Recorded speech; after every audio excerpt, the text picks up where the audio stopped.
muito boa tarde. É o programa Eclésia que chega até si neste dia de Portugal e por isso vamos olhar a comunidade portuguesa no Luxemburgo com o padre Sérgio Mendes, que está connosco através das vias digitais. Mas antes disso olhamos ainda com os temas da atualidade religiosa, hoje com destaque para a rubrica da Fundação Ajuda à Igreja que Sofre, Perseguidos mas não esquecidos.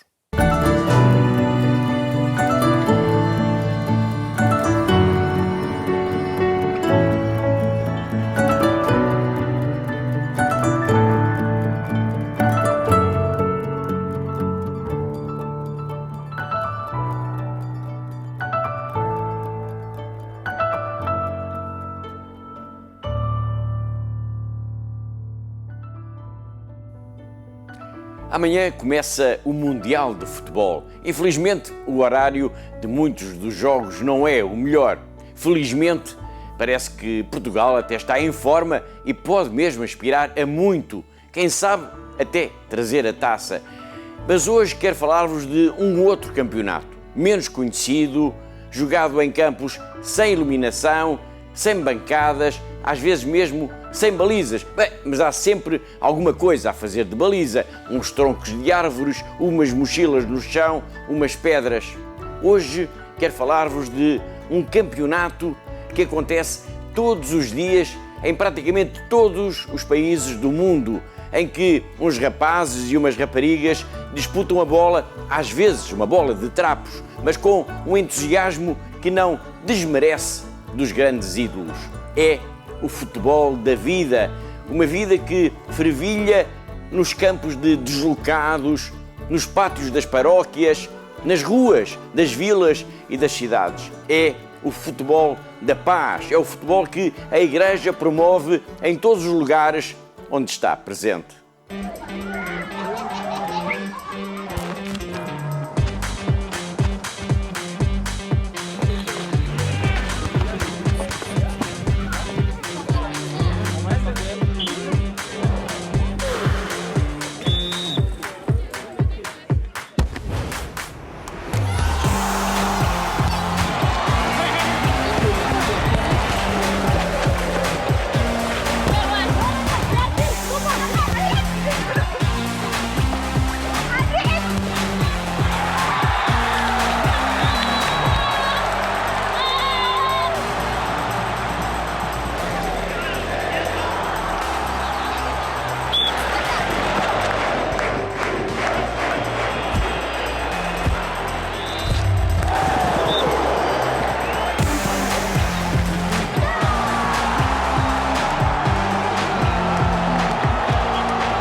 Não sei se repararam bem, mas acabámos de ver um Ronaldo africano, número 6, numa camisola amarela, a saltar como só os Ronaldos conseguem quando festejam os golos. O futebol tem esta magia. Todos os golos se festejam de maneira alegre, contagiante, em todos os países, em todas as línguas, em todas as culturas. O que acabamos de ver é o maior hino ao futebol que pode ser escrito. Longe dos holofotes, longe das televisões, mas perto, muito perto do coração genuíno dos povos. Nós vimos padres e irmãs que também jogam a bola, que treinam equipas, que mobilizam apoios, mas que, acima de tudo, ajudam a escrever a palavra paz quando os seus rapazes e raparigas entram em campo. Mesmo que seja o campo mais improvisado do mundo. Amanhã começa o Mundial do Futebol, mas os jogos mais importantes acontecem longe dos holofotes. Acontecem onde está o coração dos amantes da paz. Todas as semanas nós marcamos encontro aqui porque há uma igreja que precisa da nossa ajuda.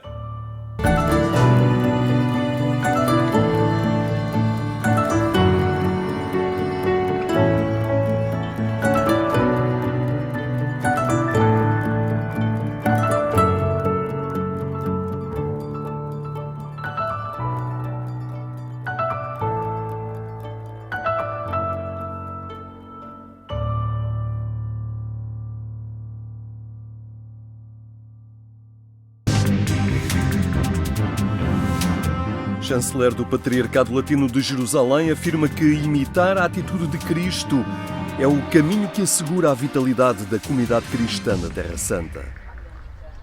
A situação de guerra e instabilidade política que nos últimos anos tem atingido o Médio Oriente tem consequências profundas também entre a comunidade dos cristãos da Terra Santa. Uma minoria religiosa particularmente vulnerável nos momentos em que a instabilidade impede a vinda de peregrinos e o turismo aos lugares santos. A entrevista conjunta da Renascença e da Agência Eclésia recebeu o chanceler do Patriarcado Latino de Jerusalém, o italiano Padre David Mellin, que não esconde o impacto negativo da ausência de peregrinos. Tem um impacto muito grande, negativo. A ausência dos peregrinos é uma ausência de uma presença que é connatural à Terra Santa. A presença dos peregrinos em Terra Santa não é uma coisa de afora, é uma coisa connatural, a presença cristã em Terra Santa. A presença dos peregrinos é uma grande graça para a comunidade cristã e não somente para a comunidade cristã, para todos os que não são cristãos, que veem um testemunho concreto de um mundo que muitas vezes parece ser muito longe da realidade do Oriente Médio, mas que em realidade está conectado. Este padre, arquiteto de formação, apela a que, na medida do possível, os pequenos grupos não deixem de viajar e mostrar a sua proximidade. É um momento, e o Patriarca já falado muitas vezes disso, para demonstrar uma cercania, ficar perto na oração e, na medida do possível, também, como já tem, com pequenas peregrinações. Pode ser não de grandes números, mas de quantidades mais pequenas, mais miradas, até um momento no qual se poderão fazer peregrinações mais grandes e perto da realidade. Então, a visita às paróquias, aos grupos de jovens, às realidades dos scouts, é uma das formas concretas de animar a comunidade local e que a comunidade local aprecia muito.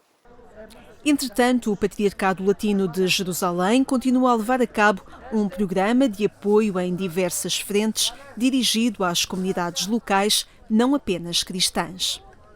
Um é a assistência com comida, com bens de primeira necessidade. A segunda é uma assistência educativa. Então, as nossas escolas educam cada ano mais ou menos 20.000 jovens. A maioridade deles não são cristãos. Então, lá tem também uma plataforma cultural para conhecer o outro, criar umas amizades que permanecem para o resto da vida. E a terceira forma de ajuda é a saúde. Ajudar em campo médico. Então, essas três formas continuam. Precisamos da ajuda do público, da ajuda da Igreja Universal, para poder continuar a proporcionar essa ajuda.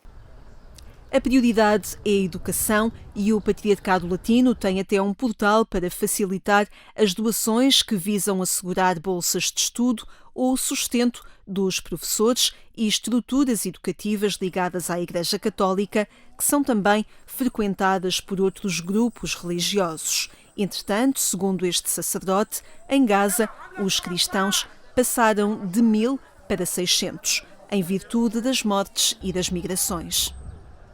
Mas esse pequeno grano de fé ha ajudado muitíssimas pessoas que não são cristãs ao longo do tempo, porque é através dessa paróquia que podemos dar ajuda humanitária a dezenas de milhares de pessoas que não são cristãs dentro de Gaza.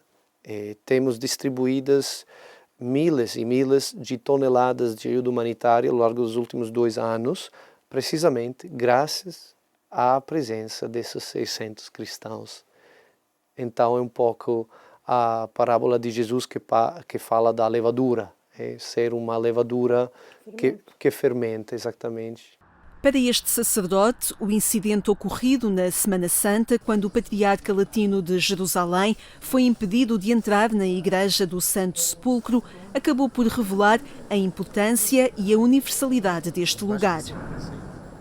É importante olhar a história, olhar o passado com um discernimento que nos permite de aprender.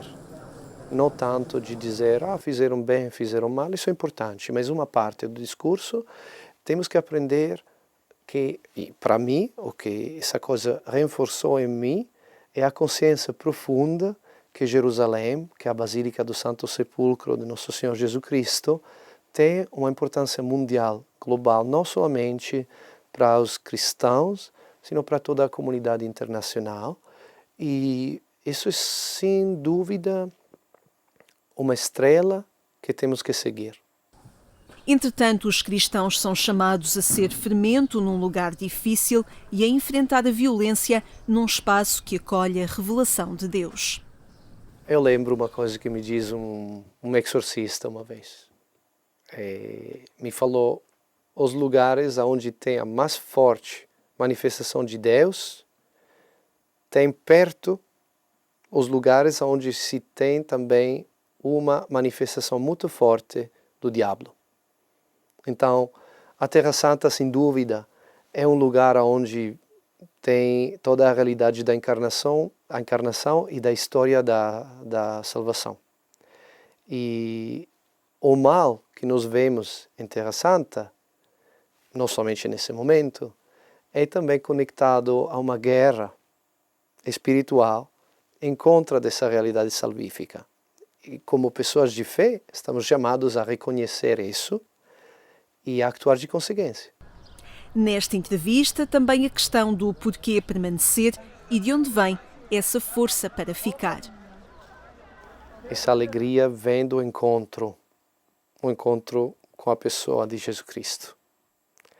E esse encontro não pode prescindir de uma realidade dura, que na teologia cristã chamamos a cruz, mas não estamos sós. A alegria procede, sobretudo, quando experimentamos a providência de Deus em situações limite.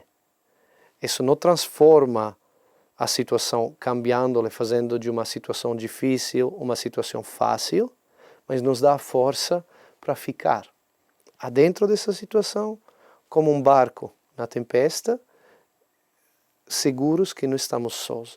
As palavras deste sacerdote são também o sentir de toda uma comunidade onde a fé implica sofrimento e é exemplo para cristãos de todo o mundo desafiados a mostrar a sua proximidade e apoio a estas comunidades.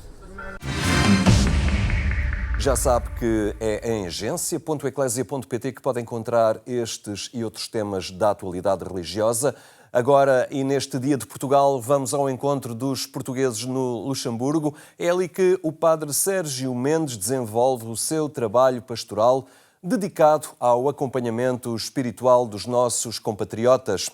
Padre Sérgio Mendes, muito boa tarde. Obrigado por se juntar a nós neste programa Eclésia.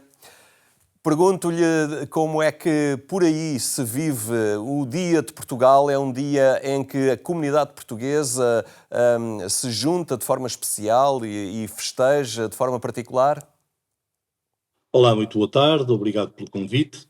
De facto, estar longe de Portugal e poder celebrar o Dia de Portugal, o sentimento, penso eu, que é um sentimento assim profundo e um sentimento que nós procuramos também viver de alguma forma, trazendo um bocadito ao de cima aquilo que nos vai um pouco no coração e na saudade. E por isso celebrar o Dia de Portugal é importante e este ano, como iremos celebrar junto com o Presidente da República, mais alguém que o acompanha, penso que a comunidade portuguesa irá sentir um pouco mais Portugal perto, estando a cerca de 2.000 quilómetros. É o parco, digamos assim, o que acompanha espiritualmente também esta comunidade, que é uma comunidade com diferenças, com gerações que se intercruzam. Caracteriza-nos um bocadinho estes portugueses que por aí estão e que também vivem a sua fé. Em primeiro lugar, dizer-vos, não sou o único, graças a Deus, porque a comunidade portuguesa aqui é numerosa. Mas aqui no Luxemburgo poderia dizer que os centros portugueses estão divididos mais ou menos em três, quatro partes, que é junto aqui da capital, depois mais ao sul com os padres calabrinianos e depois também mais ao norte com os padres brasileiros, de modo que a Diocese aquilo que procura é fazer com que os portugueses possam celebrar também na sua língua materna, o que é muito importante. Depois, de facto, a comunidade portuguesa lusófona, diria que é muito extensa. Se nós formos ver todos os números globais da população, dizem que aqui no Luxemburgo há cerca de 690 mil habitantes, quase metade são estrangeiros, 46%, 53%, portanto, serão luxemburgueses, e se depois nós olharmos dentro destes 53,4%, há cerca de 24% que são portugueses que assumiram a dupla nacionalidade. E depois temos os outros 12,8%, que são portugueses que têm a nacionalidade portuguesa. Portanto, se nós virmos esta contagem toda, vamos dizer que é uma comunidade numerosa. Mas depois penso que se pode dizer assim com orgulho português, a comunidade portuguesa conquistou de facto um pouco o seu canto no Luxemburgo. Além de serem numerosos, são participativos. Procuram participar bastante naquilo que é a sociedade e, sobretudo, naquilo que é a comunidade. Eu posso dizer que me sinto orgulhoso e sou um padre sortudo porque estou ao serviço da comunidade portuguesa, uma comunidade participativa e numerosa. É uma Se eu me comunidade... lembro quando... É uma comunidade, então, que não vive, digamos, acantonada nas suas tradições, na sua especificidade cultural, mas tem precisamente também esta consciência cívica de se envolver no próprio país onde está. Sim, nós temos muitas provas de que, mesmo agora a nível político, já começamos a ter gente portuguesa a assumir altos cargos. Portanto, isso é um aspecto, diria, em que, de facto, os portugueses estão aqui para ganhar a sua vida, mas também para participar e ajudar um pouco esta sociedade em que vivemos. Se falarmos, por exemplo, também a nível de igreja, é evidente que nós gostamos de manter as nossas tradições. O próprio cardeal aqui do Luxemburgo, Jean-Claude Ollerich, ele sabe bem disso e por isso ele vai dizendo que ama a comunidade portuguesa, lusófona, porque a comunidade lusófona também o ama a ele. Mas esta comunidade que vai mantendo a sua tradição e a sua fé, eu diria que quando eu aqui cheguei em 2012 houve algo que eu estranhei, porque dava conta que os portugueses, quando entravam na igreja, primeiro dirigiam-se a um cantinho onde estava a Nossa Senhora de Fátima e depois, eu costumo dizer, e só depois é que cumprimentavam o verdadeiro patrão da igreja. E é preciso entender isto porque Fátima, de facto, estando longe, aproxima os corações. E por isso é que, através também da fé em Nossa Senhora, nós procuramos participar e tornar-nos integrativos dentro desta sociedade e desta igreja no Luxemburgo. Que eu não gosto muito da palavra integração, prefiro a palavra participação, até porque nós também participamos aqui numa tradição religiosa luxemburguesa, que eles chamam a oitava de Nossa Senhora Consoladora dos Aflitos, em que a comunidade portuguesa também está presente. E por pedido até do cardeal Ollerich, quando esta oitava acontece e tem o 13 de maio dentro da oitava, a comunidade portuguesa vai com a imagem de Nossa Senhora à Catedral do Luxemburgo. Portanto, esta participação que se vai vivendo e que se vai, de alguma forma, partilhando uns com os outros. Atualmente, esta, digamos, nova comunidade portuguesa, estes portugueses que vão chegando até para trabalhar nas instâncias comunitárias, estão a constituir, digamos, uma comunidade diferente, se calhar menos ligada às suas tradições que levam do seu país? Nota neles uma geração mais desligada? Qual é a característica desta nova vaga migratória aí para o Luxemburgo? Eu poderia dizer que estes jovens que continuam a chegar ao Luxemburgo, mas que vêm com outra preparação e outra formação e também outro domínio das línguas, nomeadamente, diria até o inglês, Eles sendo portugueses, diria que a participação depois com a comunidade portuguesa, sobretudo, eu diria católica, que é aquela que eu mais tenho presente, é um bocadito afastada, porque eu sei que muitos deles frequentam até a comunidade anglofone, por causa do domínio do inglês no trabalho. De alguma maneira, são portugueses que vêm trabalhar, mas que, eu diria, vão mais vezes a Portugal durante o ano. Ainda, ultimamente, tenho conhecido alguns que estão aqui há 4 ou 5 anos e o estranho é que eles mantêm o número de telefone de Portugal. E, portanto, se nós olharmos um pouco tudo isto, eles vêm trabalhar, mas depois, com facilidade, são capazes de ir passar um fim de semana a Portugal, provavelmente férias de Natal, Páscoa, Carnaval, será para Portugal. Portanto, é uma geração que participa de uma forma, diria, distinta. Ainda assim, constitui um desafio pastoral também para a assistência religiosa. Sim, porque vou dizer, muito sinceramente, aquilo que tenho sentido ultimamente. Porque eles participando, por exemplo, noutra comunidade linguística, depois precisam de vir à comunidade portuguesa, sobretudo quando há necessidade de papéis, porque querem ir batizar um filho a Portugal, porque querem tratar do seu processo canónico para casarem em Portugal, e então, querendo ou não, eles acabam por vir à comunidade portuguesa. Muito bem, Padre Sérgio Mendes. Foi a forma também de, neste Dia de Portugal, espreitarmos um pouco a forma como vivem os portugueses em Luxemburgo e como são acompanhados também a nível espiritual. Agradeço muito a sua participação aqui no nosso programa. Ok, muito obrigado, sim, bom dia. Obrigado, Padre Sérgio. A terminar, fica então também o convite para que amanhã esteja connosco em mais um programa. Até lá, tenha então uma ótima tarde e até amanhã, se Deus quiser.